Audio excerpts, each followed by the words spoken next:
Collaboration number 1. Here we go. So I asked JJ of JJ Buckner Investing to share with us 2 of his most influential financial books. After that, I'm going to share mine. So enjoy the video, guys. Hey guys, what's up? My name's JJ, and today I wanted to talk about the 2 books that has had a huge impact on my life. And that first book is called Set for Life by Scott Trench over at Bigger Pockets. Now, this book is perfect for someone just getting started out or someone who's wanting to start over in their finances. Scott really lays out the perfect way to get started on your financial freedom journey. The majority of this book is about house hacking and setting up your financial runway to become financially independent. Now, real quick, house hacking is simply, I'll give you a quick example. It's whenever someone goes out, they buy maybe a duplex, a triplex, or a fourplex. They have little money they have to put down, hence why it's good for someone just starting out. You go get an FHA loan, you find a good deal for a duplex, triplex, or a fourplex. You live in 1 unit and then you rent out the other 1, 2, or 3 units. So that way it decreases one of the biggest expenses most of us have in our daily lives, and that's housing. House hacking is a wonderful way to get started on your financial journey, and not only that, it's probably the easiest step to get started with real estate investing. The other part I like about this book is Scott really hammers on, taking care of your personal responsibilities. He discusses the importance of controlling your emotions, making sure you're staying with your goals, and also learning to do things for yourself.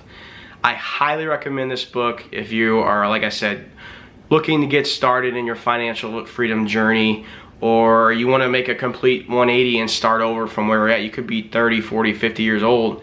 It's just, if you want to make that jump and you want to make that change, I highly recommend this book. It's awesome. Now, my second book is a classic. A lot of you guys have probably heard of this book, or you've probably read it already, and that is Rich Dad, Poor Dad. Now, this is actually the first book that I read when I first started getting into, finances and investing and learning these more topics. This is the first book I checked out of the library to read. The biggest lesson I got from this book is the rich do not work for money. The rich makes money work for them. And when I read that statement, my mind was blown. I thought about money in a completely different way than I had the past 18 years of my life. Another thing Robert Kiyosaki, the author, talks about in this book is he talks about the difference between an asset versus a liability, and he also discusses how you really need to have multiple streams of income, because if you rely on that one stream, that is super, super risky, because if that one stream goes, what are you gonna have to pay your expenses with? So that was another thing that really hit me hard, is like, oh my gosh, I cannot just rely solely on my job and let that be it. I need to be creating multiple streams of income, whether that be from investments, whether that be from another side business I've created, whether that be from YouTube.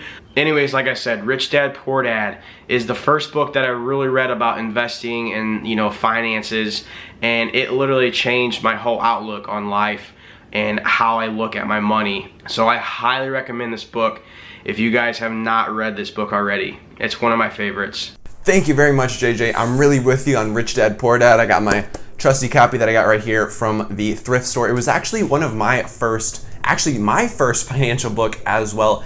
And it really did give me a mindset shift from thinking about how to actually build wealth, and going from the idea of working for money to the idea of having money work for me. So it's been a really pivotal book, and I really would recommend anybody checking out Rich Dad, Poor Dad if you have not already, because I really do think it has the potential to, honestly change your life. Like, it really did change the way I think about life, the way I think about money, the way I think about a lot of different things. So that's a very valuable book. And then as far as Bigger Pockets go, I really do love Bigger Pockets. I haven't had the chance to read Set for Life yet. It's definitely on the list. But I am really on board with the idea of house hacking. I made a video about that, and in the coming year, it is an aspiration of mine to start doing some house hacking while I'm still in school. I think that'd be a great way to cut down on my expenses, because as you said, housing is one of the biggest, if not the biggest expense that most Americans are going to be paying every single month. So it's really important to look at these big expenses and not get caught up in the little penny pinching things, in my opinion. So my picks are going to shift a bit from more of the tactical and investing side of things, more to the mindset associated with becoming successful both financially and holistically. And personally, the two books that I am going to be talking about are Think and Grow Rich and The One Thing. So Think and Grow Rich was written by Napoleon Hill all the way back in 1937. So this is a bit of a throwback book right here, but I think it is still relevant as ever today. And really, the main meat of the book is Napoleon Hill presents 13 of the most prevalent habits of successful people. So I just want to highlight a couple of my favorite ones. I'm going to share with you guys some of my 3 favorite of these 13 habits that Napoleon Hill presents, because I don't want to share the whole book with you. I want you guys to still go out and read it. So I'm going to share with you guys my top 3. So the first one, the first habit of successful people is desire. So you really have to want it. You have to have that desire behind what you're going for. Like why, what is driving you every single morning to get out of bed, to keep on going?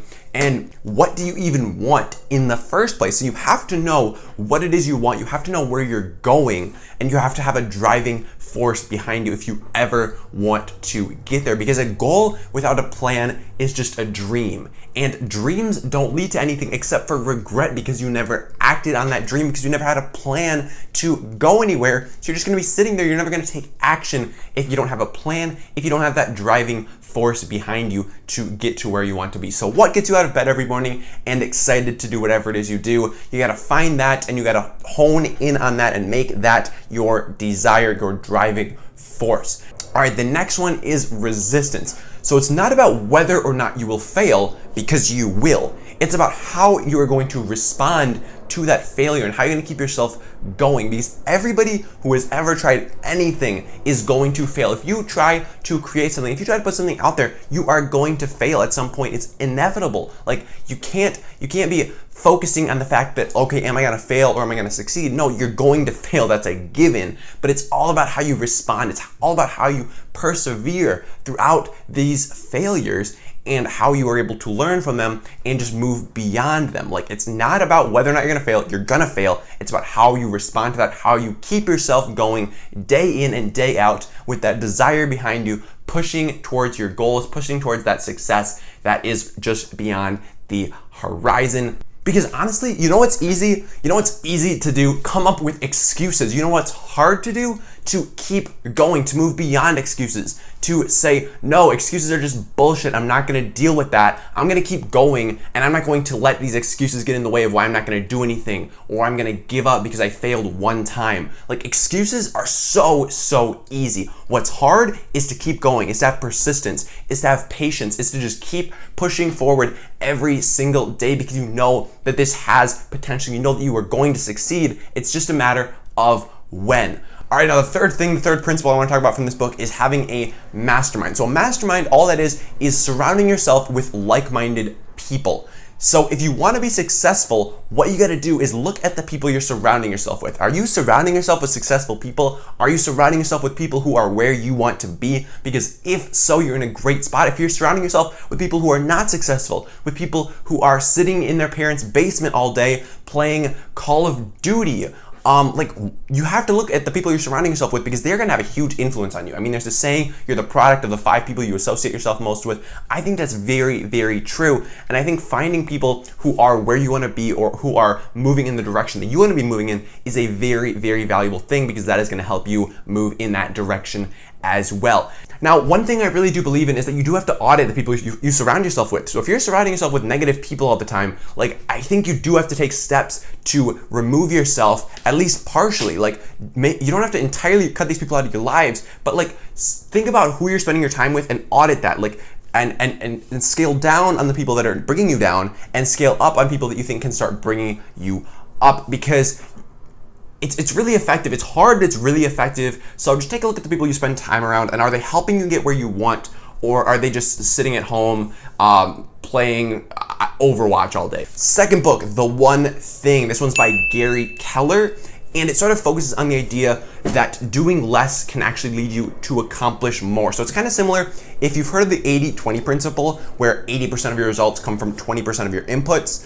it's pretty similar to that sort of in the whole grand scheme of things, but it's pretty, there's some pretty valuable stuff in here that I just wanted to cover on really quick. So it teaches you to focus on being effective and not efficient, because you can be efficient all you want, but if you're not getting anything effective done, then like what's the point? Like you can be really efficient at like reorganizing everything, like every single day you're always like super efficient on how you reorganize everything, but like that's not effective. That's not getting you where you want to be. So why would you spend your time doing that, even if you find the most efficient way to reorganize your desk? Like that's not getting you anywhere. So why would you focus on that? So the premise of this book is to focus on the important things and the sort of overarching theme, and that all comes from the focusing question. And the focusing question is the premise of the book, and the question is, what is the one thing such that by getting this one thing done, it's gonna make everything else easier or irrelevant? And this is a really powerful question, because like when you look at this question, when you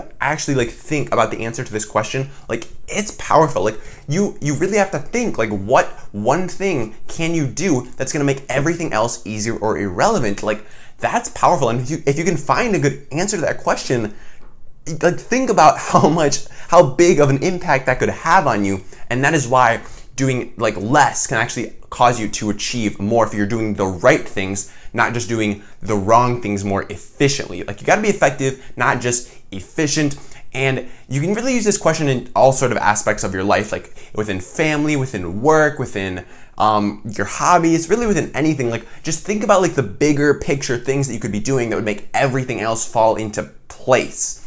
So narrow it down, just narrow down your focus to what really actually matters, and don't get caught up in the unimportant stuff, is what Gary Keller really tries to drive home in his book, The One Thing. And I think it's been really powerful in getting me to really figure out what I need to double down on and what I need to really just cut out what's not worth my time to be doing, because there's a lot of things I could be doing. There's always like 10,000 thoughts running through my head of things that, oh, I should make this video, or I should do this podcast, or I should write this article. Like there's always so many things running through my head, and being able to figure out with just one simple question, like what it is I should be like tripling, quadrupling down on, and what is just not worth my time to be doing, what I should find other people to do, what I should just like cut out altogether. That's really powerful stuff for me, at least. So those are my two books that I got a lot out of, Think and Grow Rich by Napoleon Hill and The One Thing by Gary Keller. Thanks again to JJ for appearing on the channel and for having me on his channel. And if you guys are interested in the investing and stock market side of things, I would highly recommend checking out JJ's channel, JJ Buckner Investing, and drop him some support. I will link that up down below. So I think it's really important to support each other as creators. And when I saw the kind of content that JJ was putting out after only about a month of being on YouTube, I immediately reached out to have him on the channel. So I hope this video was able to bring a ton of value to y'all. And if it was, be sure to drop a like and subscribe to both of our channels for more investing, entrepreneurship, stock market related stuff for young people, and over with JJ's channel for really anybody. My name is Apple Crider. I make daily financial YouTube videos, and I will see you guys in the next one.